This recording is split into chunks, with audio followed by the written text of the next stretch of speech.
전문가들에 따르면 러시아의 전망은 암울합니다.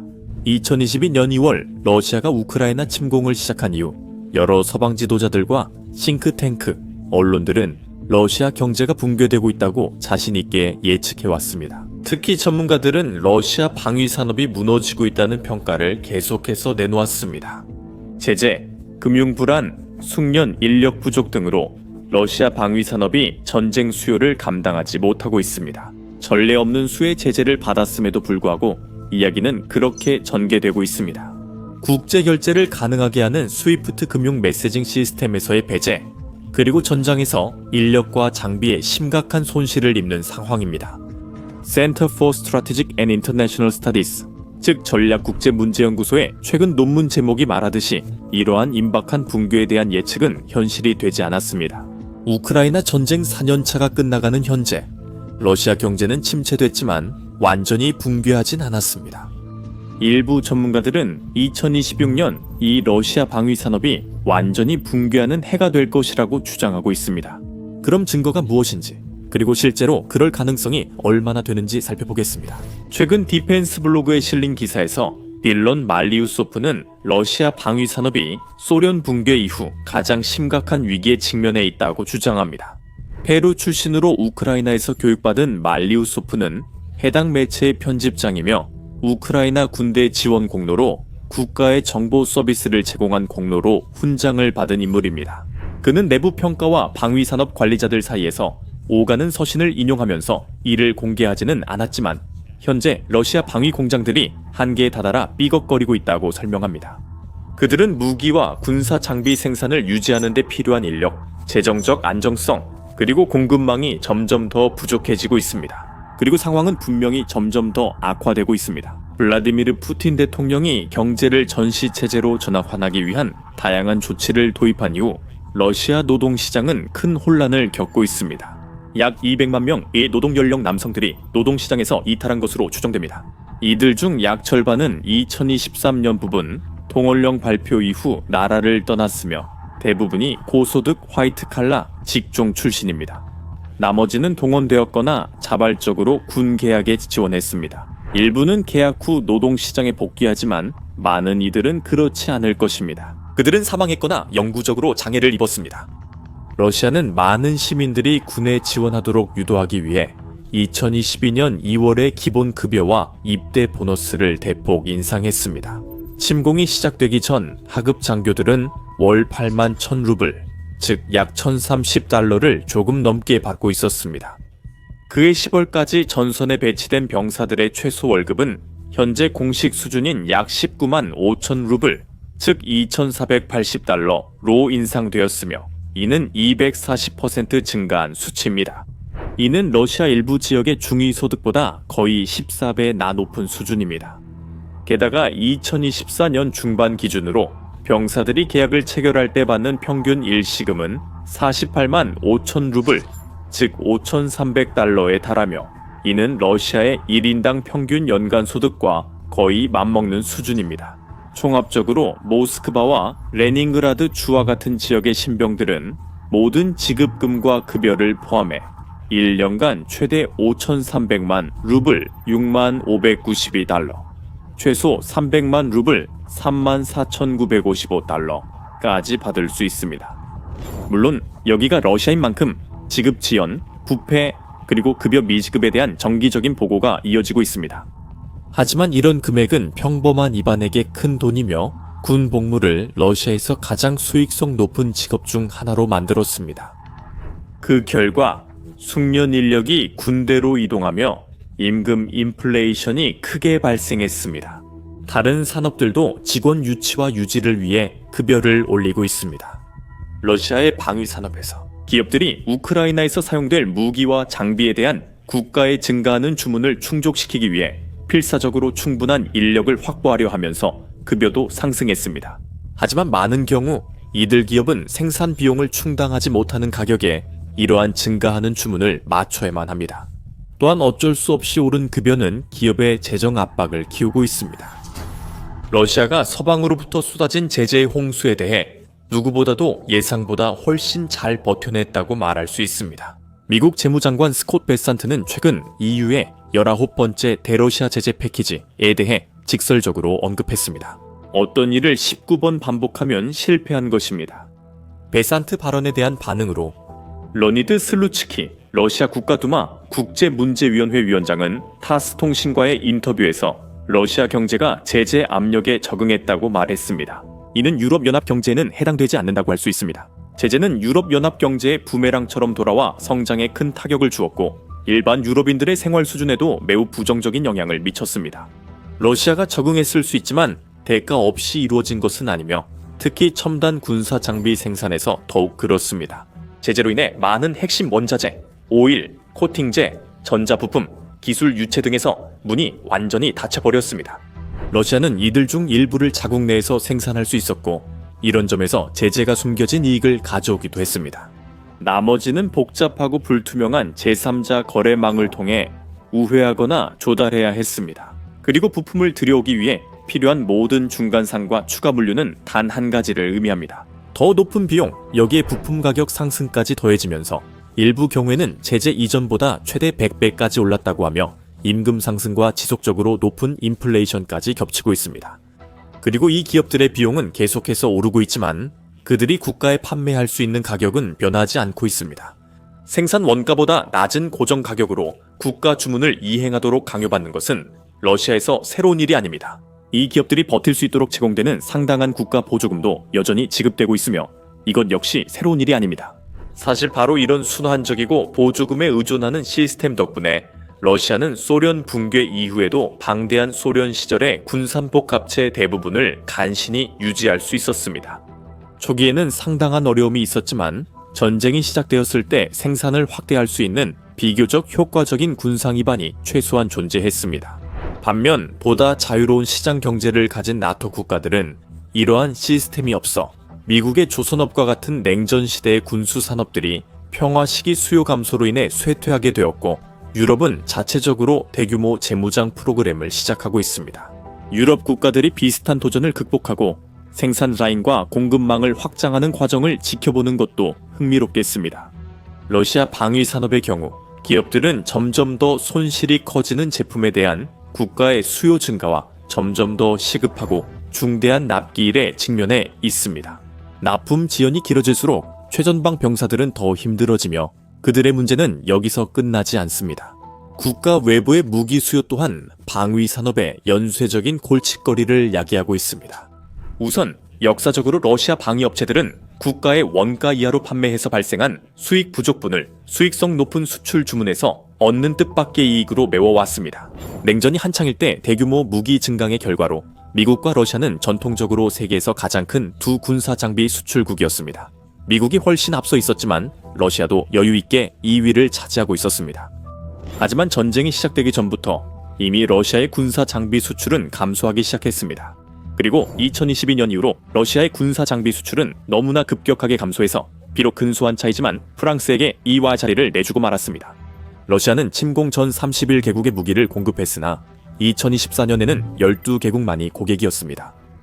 제재가 많은 국가들이 러시아 무기 구매를 중단하거나 보류하도록 설득하는 데 큰 역할을 했습니다. 그 과정은 2014년 러시아의 크림반도 합병 이후 처음으로 제재가 가해졌을 때부터 이미 시작된 것으로 보입니다. 러시아는 많은 해외 시장에 대한 접근권을 잃었고 구매자들은 자신들 역시 제재 대상이 될 수 있다는 두려움과 러시아 기업들이 실제로 납품을 할 수 없다는 이유로 계약을 취소하거나 동결했습니다. 이스라엘, 터키, 대한민국, 인도와 같은 신흥 방위산업 강자들의 경쟁이 심화되면서 러시아는 아시아, 아프리카, 라틴 아메리카의 주요 시장에서 점유율을 빼앗기고 있습니다. 또한 우크라이나에서 러시아 무기체계의 부진도 영향을 미쳤습니다. 특히 2022년과 2023년에 수출이 대폭 감소했던 시기에는 수요를 끌어올리는데 전혀 도움이 되지 않았습니다.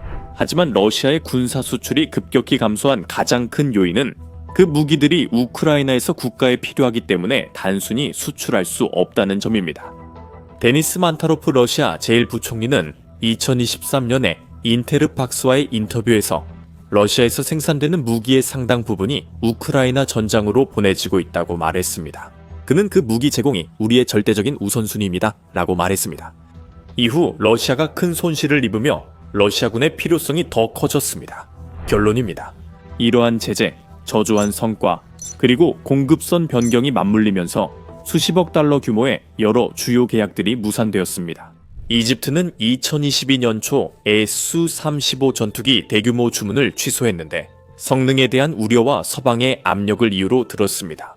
알제리와 인도네시아 모두 러시아가 전쟁으로 인한 수요 때문에 주문한 전투기를 공급할 수 없게 되자 러시아산 전투기 구매 계획을 취소했습니다. 그리고 구매자들은 대체 계획에도 만족하지 않았습니다.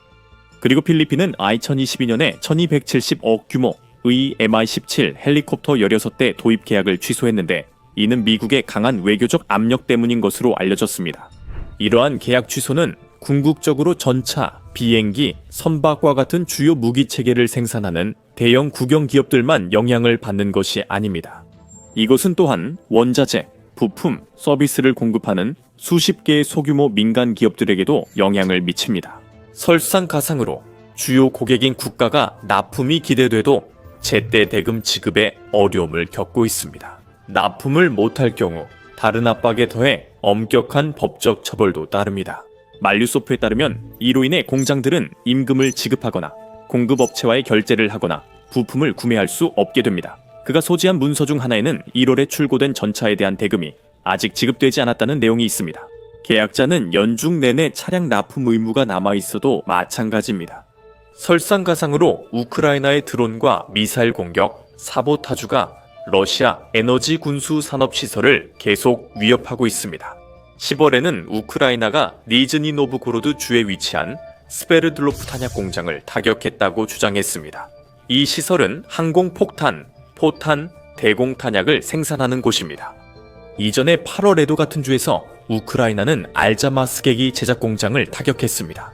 이 공장은 러시아 군용 항공기, 미사일, 차량에 사용되는 광학, 전자, 항법 시스템을 생산합니다. 4월 우크라이나 드론이 사란스크의 광섬유 시스템 공장에 피해를 입혔습니다. 이곳은 군사용 드론과 보안통신용 광섬유 케이블을 생산하는 러시아 유일의 업체입니다. 최근까지 우크라이나의 장거리 드론이 대부분 작은 탄두를 탑재했던 점을 고려하면 이외에도 많은 공격이 있었습니다. 이러한 공격 대부분은 치명적인 피해를 입히지 않았으며 피격을 당한 기업들도 며칠 또는 몇 주 만에 운영을 복구할 수 있었습니다.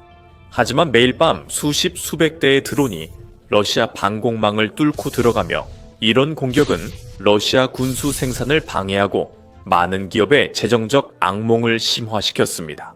이러한 공격들은 러시아 전쟁 기기에 수십억, 어쩌면 수백억 달러도의 비용을 안겼을 것입니다. 그리고 푸틴은 소중한 방공 자원과 기타 자원들을 전선에서 떼어내 주요 인프라와 군사시설을 방어하는데 재배치하도록 강요받았습니다. 그는 심지어 우크라이나 출신의 참전 용사들을 제한적으로 동원해 그들의 지역 인프라를 방어하도록 하기도 했습니다. 이 모든 것을 종합해보세요. 노동력 부족, 수출 손실, 제재 회피 비용, 국가가 지급하는 낮은 가격까지 국가가 임금을 지급해도 전기 파업 등은 여전하다. 그리고 말류소프에 따르면 대부분의 방위 산업이 견딜 수 없는 압박에 무너지고 있다고 합니다.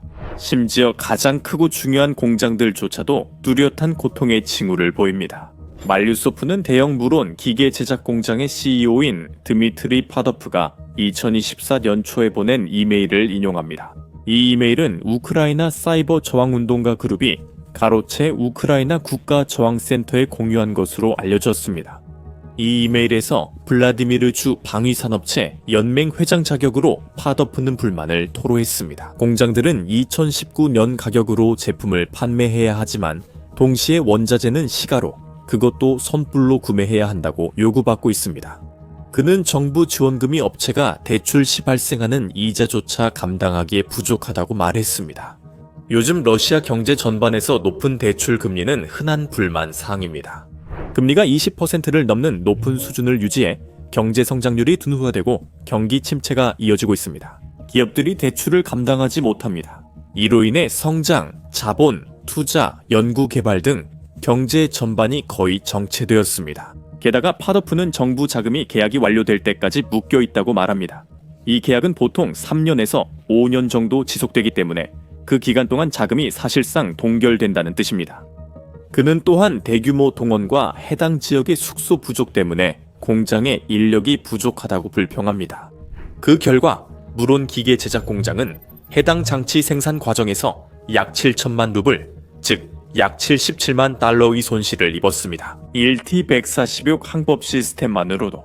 그리고 이제는 늘어나는 국가 장치 수요를 따라잡으려 고군분투하고 있었습니다. 피드백 이메일로 추정되는 이 문서의 진위 여부는 확인하기 어렵고 그 안에 언급된 문제들이 이후에 해결되었는지도 불분명합니다. 하지만 한 가지는 확실합니다. 우크라이나가 4월 30일에 러시아 군대, 내무부, 연방보안국, 러시아 연방보안국에서 사용하는 탄약의 점화 부품을 생산하는 그 공장을 공격한 것은 그곳의 상황을 결코 더 쉽게 만들지 않았습니다. 말류소프는 또한 러시아 전투기 주요 생산업체인 통합항공기 제작사가 하청업체에 지급할 자금이 부족했다고 주장합니다. 그리고 지금은 채무 보상을 위한 수백 건의 소송에 얽혀 있습니다. 하지만 그는 이 주장에 대한 근거를 제시하지 않았고 저희도 이를 뒷받침할 다른 자료를 찾을 수 없었습니다. 반대로 공식 러시아 자료에 따르면 UAC는 약속을 이행할 뿐만 아니라 더 많은 성과를 내고 있습니다. 11월에 이 회사는 최신 수호의 수-34 전폭기와 수-35 전투기 인도를 발표했습니다. 이는 8월 수-35S 9월과 10월 수-34 인도에 이은 일입니다. 통합항공기 제작사의 최고 경영자 바딘 베데카는 통합항공기 제작사 생산시설의 직원들이 예정된 인도 목표를 달성하기 위해 높은 생산 속도를 유지하고 있다고 강조했습니다. 수호의 설계국의 엔지니어들은 특별 군사작전 중 운용 경험에서 얻은 통찰을 바탕으로 항공기 시스템을 지속적으로 개선하고 향상시키고 있습니다. 이러한 개선은 현재와 미래 임무에서 항공기의 효율성을 높이기 위한 것이라고 그는 말했습니다. 적어도 겉으로 보기에는 회사의 행동이 그의 말과 일치하고 있으며 이는 제재의 심각한 영향으로부터 러시아에게 잠시나마 진지한 숨통을 틔워주고 있습니다. UAC는 최근 두바이 에어쇼에서 선보인 오랜 기간 지연됐던 MC-21 여객기도 출시했습니다. MC-21은 보잉 737, 에어버스 A320과 경쟁하는 협동체 여객기입니다. 이 항공기는 러시아에서 완전히 국내 생산된 최초의 수입 대체 항공기로 알려져 있습니다. 러시아의 에어버스 A320너 절반이 엔진 문제로 운항 중단된 상황에서 제재로 인해 상황이 더욱 악화되었고 항공산업은 제재의 영향이 가장 심하게 미친 분야입니다. 모스크바는 2030년까지 노후 서방 항공기 대신 600대 이상 신형 항공기 생산을 목표로 합니다. 그리고 UAC에서 제조한 MC-21과 야코블레프 SJ-100이 그 대부분을 차지할 것으로 예상됩니다. 모든 것을 고려할 때 정부는 야코블레프의 SJ-100과 MC-21을 포함한 국산 항공기 개발에 270억 달러 이상의 자금을 지원하겠다고 약속했습니다. 또한 모스크바에 분명한 우선순위도 있습니다. 말루소프가 UAC가 수백 건의 소송에 연루되어 있다고 주장한 것이 사실이라고 해도 이 회사는 아마도 그 소송들을 막아낼 수 있었을 것입니다. 하지만 우랄바 간자보드, 줄여서 UVC에서 벌어지고 있는 일을 보면 그것도 확신할 수는 없습니다. 모스크바에서 약 870마일 동쪽 니즈니 타겔시에 위치한 러시아 대형 전차 및 화물철도 차량 제조업체 우랄바간자보드는 11월 비용 절감을 위해 운영 구조 재편을 발표했습니다. 보도에 따르면 직원 10명까지 포함된다고 합니다. 내부 문서를 인용해 현지 언론 이 일은 우랄바간자보드가 2026년 2월까지 여러 부서에서 최대 50명까지 감원하고 신규 채용을 중단할 계획이라고 보도했습니다. 이 보도에 대해 우랄바간자보드는 로이터 통신의 현재의 환경에서 다른 기업들과 마찬가지로 우랄바간자보드도 주로 행정 및 관리 비용 최적화를 목표로 구조조정을 진행하고 있다고 밝혔습니다. 또한 우랄바간자보드는 국가 방위 명령 이행을 위해 계속 높은 강도로 작업하고 있으며 신규 채용도 이어지고 있다고 밝혔습니다. 확실히 공식 러시아 보도에 따르면 우랄바간자보드는 여전히 해당 명령을 이행하고 있습니다. 11월에 이 회사는 새롭게 업그레이드된 TOS-1A 솔론 새벽 열압력 다연장 로켓 발사기의 첫 번째 배치를 인도했다고 발표했습니다. 10월에는 구체적으로 밝히지 않은 전차 지원 차량을 처음으로 인도했다고 발표했습니다. 업그레이드된 차량은 더 강한 반응 장갑과 측면 보호 기능을 갖춘 것으로 알려졌습니다. 그 이유는 UVC의 문제가 방위 산업이 아닌 철도 차량 부문과 관련되어 있기 때문입니다. 이 회사와 러시아 전체 에너지 물류 산업의 대부분 다른 회사들은 화물철도 차량에 대한 수요가 깊고 지속적으로 감소하는 문제에 직면해 있습니다. 그것은 서방의 경제 제재와 우크라이나의 군사적 제재로 인해 주요 수출에 큰 차질이 발생하면서 그 결과 화물 물동량이 급격히 감소했기 때문입니다. 심각한 재정난에 처한 것이 분명한 대형 방산업체 중 하나는 이 오크론슈타트로 러시아 최대 드론 제조업체 중 하나이자 오리온과 이네로드스카야 시스템의 생산업체입니다. 2022년 이 오크론슈타트는 모스크바 지역에 있는 2개의 무인기 조립 공장에서 생산을 확대한다고 자랑스럽게 발표했습니다. 하지만 지금은 몇 달간의 재정 혼란, 소송, 그리고 전장에서의 좌절 끝에 파산 직전에 놓여 있습니다. 전쟁 전부터 회사 재정은 이미 불안정했습니다. 2020년 크론슈타트는 약 20억 루블, 즉 2,500만 달러의 수익을 보고했지만 350억 루블, 약 4,500만 달러가 넘는 손실을 입었습니다. 실제 문제는 2022년 발표 후 주요 투자자 AFK 시스테마가 철수하며 시작됐습니다. 재정 지원 중단 후 회사 부채가 급증했고 생산 수요 증가에 힘들게 대응했습니다. 앞서 논의한 다양한 업계 문제들도 함께 고려해보세요. 인력 부족, 부품 수급 문제, 치솟는 비용 등등이 있습니다. 그리고 2025년이 되자 모든 것이 극적으로 붕괴해버렸습니다. 회사는 62억 6,300만 루블, 즉 약 700만 달러에 달하는 40건이 넘는 소송에 직면해 있습니다. 하청업체들은 회사의 파산 가능성을 우려해 서둘러 청구를 제기하고 있는 것으로 전해졌습니다. 불법 분쟁이 회사의 국가 주문 이행 능력에 얼마나 영향을 미쳤는지는 아직 불확실합니다. 하지만 크론슈타트 K론슈타트를 잃는 것은 러시아 방위 산업과 군사 작전에 분명히 큰 타격이 될 것입니다. 러시아는 점점 더 무인 항공 시스템에 의존하고 있기 때문입니다. 그래서 모스크바가 그런 일을 허용할 가능성은 낮습니다. 상황이 더 악화되면 푸틴은 회사를 국유화하고 생산을 빠르게 복구할 것입니다. 그는 S-400 방공 시스템을 자주 잃으며 이는 크론슈타트의 우크라이나 정밀 타격 피해보다 훨씬 더 가치가 큽니다. 모든 걸 고려하면 사실 고민할 필요 없는 결정입니다. 말루소프의 기사에서는 러시아 방위 산업의 암울한 상황을 그리고 있고 비슷한 의견이 서방의 러시아 경제와 군사 부문 분석에서도 반복되고 있습니다. 러시아 언론에서도 미묘한 암시라도 포착해서 분명한 문제의 징후가 보도될 것이라고 예상할 수 있습니다. 하지만 러시아에서는 정치적 표현이 물론 엄격하게 억압되고 있습니다. 하지만 경제와 금융 문제에 있어서는 좀 더 관대한 경향이 있습니다. 생활비 상승을 불평하거나 금리 인하 논쟁을 해도 FSB에 끌려갈 걱정은 없습니다. 그리고 오늘날의 환경에서는 수백만 명이 그렇게 하고 있습니다. 예를 들어 잘 알려진 금융 매체인 코모산트를 통해 뉴스를 스크롤하며 보고 있습니다. 성장 투자 정책, 지속적인 고금리와 인플레이션, 높은 부채 수준에 대한 우려가 있습니다. 이것들은 러시아 경제의 명백한 문제들 중 일부에 불과합니다. 하지만 그들은 상황이 통제 가능하고 지렛대도 남아있으며 중요한 건 올바른 선택이라고 생각하는 것 같습니다. 경제가 과열되고 있었기 때문에 우리는 그것을 진정시키기 위한 조치를 취했습니다. 그들은 그 조치가 효과가 있었지만 어쩌면 너무 잘 먹혔다고 주장할 수도 있습니다. 이제 우리는 성장을 위해 적절한 조치를 취해야 하며 이에 대한 의견이 모아지는 듯합니다. 방위 산업에 관해서는 알렉산드르 미하일로프 러시아 군사정치분석국장이 11월에 타스 통신에 말했습니다. 거시적인 관점에서 러시아는 무기와 탄약 분야에서 통합 유럽 전체의 방위산업 복합체보다 뛰어납니다. 유럽은 5억 명의 인구와 약 30개의 선진국, 그중 최소 10개국 이 방위산업을 갖추고 있음에도 불구하고 현재 러시아의 통합 방위산업과 경쟁할 수 없습니다. 이것은 상당한 이점입니다. 그는 또한 러시아의 해외 계약, 즉 방위 수출이 현재 약 600억 달러에 달한다고 주장합니다. 그리고 특별 군사 작전이 끝난 후에는 러시아가 무기 수출로 더 많은 수익을 올릴 것으로 예상됩니다. 그가 옳은지 아니면 모두 허풍인지 시간만이 알게 될 것입니다. 그리고 2026년은 러시아의 몰락이 임박했다는 모든 예언이 마침내 실현되는 해입니다. 이제 저희 채널을 구독하고 알림을 설정해서 군사 관련 주요 이슈에 대한 더 깊은 분석을 받아보시기 바랍니다. 시청해주셔서 감사합니다.